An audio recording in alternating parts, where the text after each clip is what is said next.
Hello, and here we go. It's episode 5 of Obi-Wan Kenobi. Things happened in this show today, this episode. Things certainly happened. A lot of it I don't think makes any sense. Some of it is downright blasphemous, I feel. So let's get into it. We have flashbacks. Whether these are actual flashbacks, as in memories, or just, you know, wishing things had turned out differently, I don't know. Because we have a training scenario where Obi-Wan and Anakin are fighting each other with lightsabers as a training thing. But we have Anakin Skywalker dressed as though he was in Revenge of the Sith, but still a Padawan somehow. He's not a Jedi Knight, which doesn't really make sense. So whether they brought the Clone Wars canon there, I don't know. Or it seems to be at the very beginning of what should be the Clone Wars, but it doesn't. They don't explain it. So they're creating a setup for later on in the show. In between this, we have the overall story of obviously Obi-Wan is trying to get Leia off the planet because they have been tracked because, insufferable fucking Inquisitor knew that Obi-Wan was going to rescue him, so she had the foresight to put a tracker on the droid. And when you see the tracker, you have to wonder how nobody saw it in the first place. Because it's not a teeny tiny fucking, small tracker. It's got an aerial and everything. It don't make sense.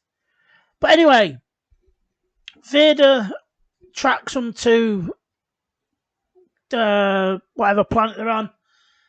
They send a landing party and they besiege the base that they're in. The droid, in the meantime, has cut the wires, or melted them, or somehow she hasn't unplugged anything. The droid hasn't unplugged anything. It's cut the... You get what I'm saying? It's cut some wires. And the door's shut, they're locked in, and then we have a scene where Obi-Wan and Reva are talking to each other, and he's using the Force to try and suss her out and read her mind or whatever. And obviously we then get the payoff from the first episode where she was indeed one of the younglings. That's great. But for me, that is a tiny bit racist that we were supposed to believe this little girl turned into Reva purely because she was black. That seems a bit racist to me. I don't know, because that's how it seems to work nowadays, isn't it? But that seems a bit racist. But anyway, he reads her mind and he finds out she actually wants to kill Vader. Yes, that's right, she wants to kill Vader. Anyway, so what this means is she's done a load of evil things or whatever to rise up through the ranks with the end game of offing Vader, which of course can't happen. So anyway, she gets... fucking someone doesn't seem to have watched fucking Star Wars. I know this is supposed to be coming from her point of view. I can get that. I can get behind that. But she starts asking Obi-Wan, where was you? Why didn't you protect us? Where was you when Anakin went fucking doolally and started dicing everyone up? And I was like, are you fucking kidding me? You're trying to put this on fucking Obi-Wan Kenobi, who at that very moment is fighting fucking Grievous to end the war. But no, it's Obi-Wan's fault somehow. It's Star Wars logic.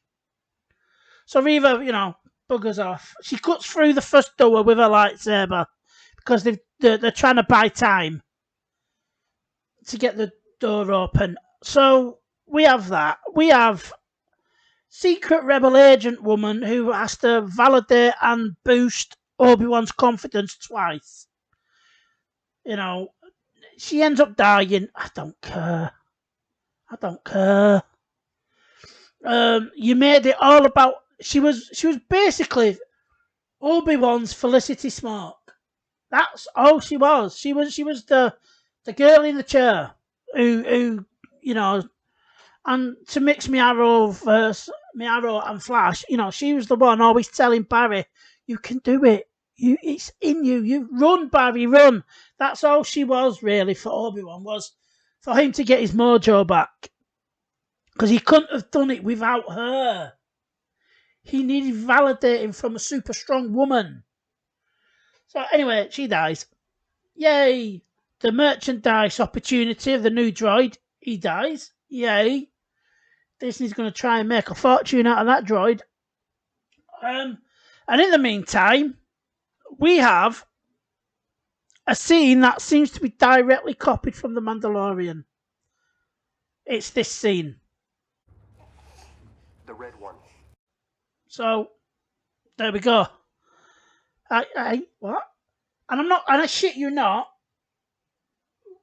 during this episode, it pulls from The Mandalorian, it pulls from The Last Jedi, and it pulls from Rise of Skywalker.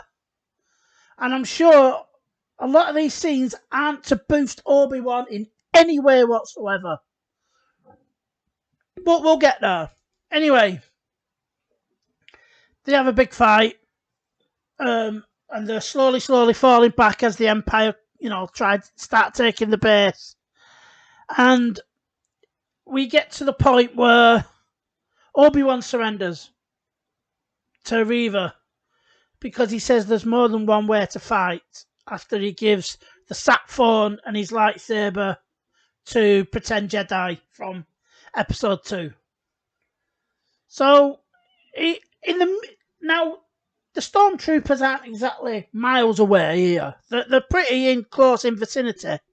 And Obi-Wan and Reva have a conversation about how you can use me to get close to Vader so you can kill him.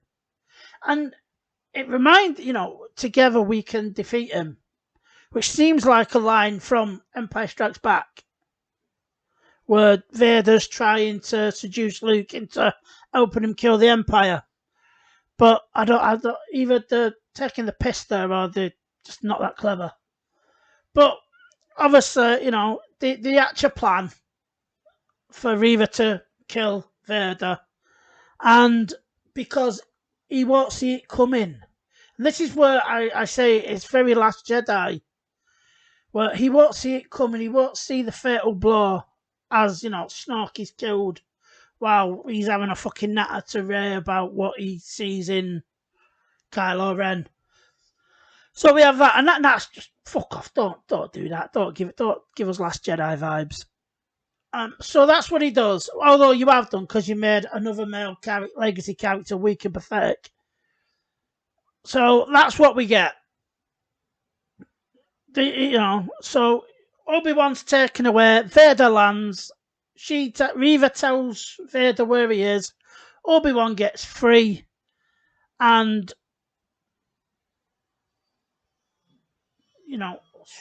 fucking bikes, fucking noisy bastards. Anyway, shit popping up on my computer.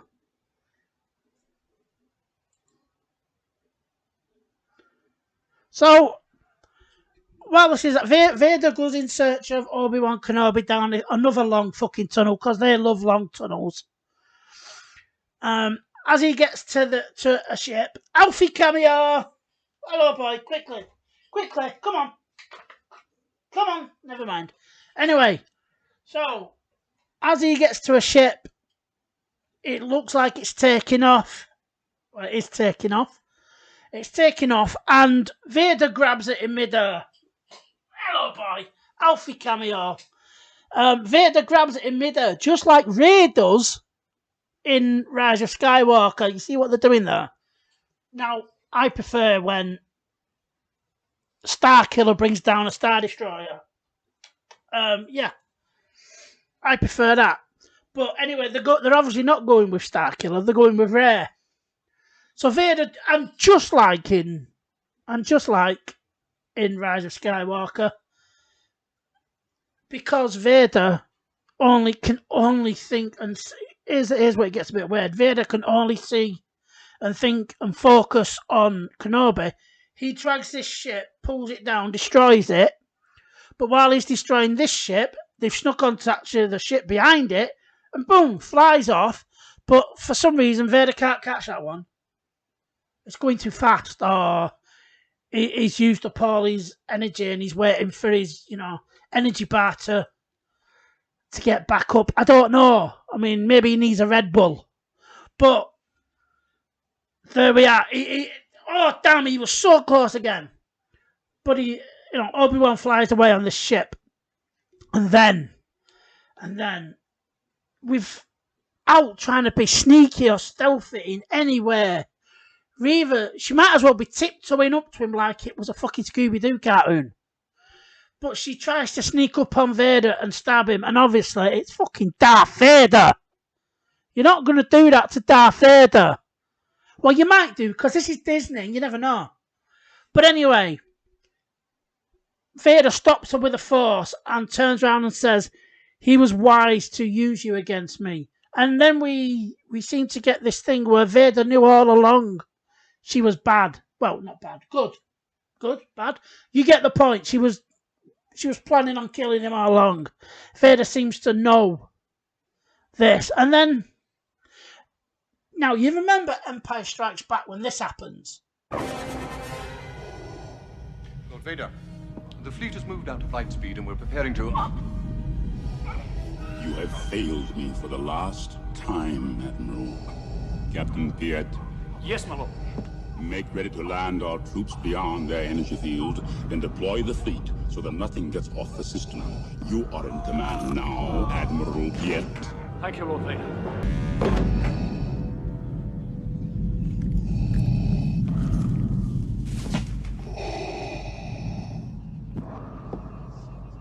Apology accepted, Captain Nida. Well, in this, Vader doesn't instantly choke her out or snap her neck. No. He has a bit of a dance as she tries to hit him with a lightsaber, with a spinny, shitty lightsaber thing. And obviously she fails miserably. And here's where, to me, it looked like Obi-Wan was fighting using the same moves against her as they did during the Obi-Wan training fight. It looked, to me, parts of it looked exactly the same. I might be wrong, but it looked exactly the same. And we have Darth Vader now, just deflecting her and using the Force and toying with her. Now, for sure, it might look good, but I don't think it's what Vader wouldn't do that. He'd pick her up, throw her about like a rag doll, and snap her neck. So, but in the end, he doesn't. He ends up disarming her, takes the lightsaber apart, has a bit of a duel, which again is part lightsaber, part using the Force, and yeah, it shows him how powerful he is. But again, Force choker. That's what Vader does with people who disappoint him. We see it numerous times in Empire Strikes Back. In Rogue One, he chokes a guy just for friggin', getting a bit too big for his boots. In A New Hope, he chokes someone, for besmirching the Force.